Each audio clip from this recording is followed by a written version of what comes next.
ఇద్దరు మనుషుల మధ్య దూరానికి కారణం గొడవ అయితే అదే ఇద్దరు మనుషులను కలిపేది నిజమైన ప్రేమ.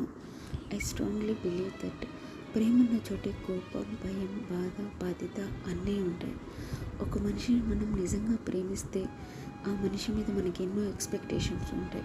ఆ మనిషి మీద మనకి ఎంతో పొసెసివ్నెస్ ఉంటుంది. ఆ మనిషిని మనం ప్రతి క్షణం కారణం లేకపోయినా సరే అనుమానిస్తూనే ఉంటాం. అలా అని అనుమానపు పక్షి అయితే కాదనుకోండి, అది మనలోని ఒక ఇన్సెక్యూరిటీ ఫీలింగ్. ఎక్కడ మనకి ఆ మనిషి దూరం అయిపోతారో అనే ఒక చిన్న భయం. ఒకప్పట్లో ప్రేమ అంటే ఎంతో అద్భుతంగా ఒక స్వచ్ఛమైన ఫీలింగ్ కలిగేది.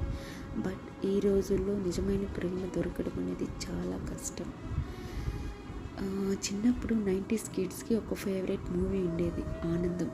అందులో వంశీ, దీపిక, కిరణ్, ఐశ్వర్య. ప్రేమ అంటే అదేనేమో అనిపిస్తుంది కదా.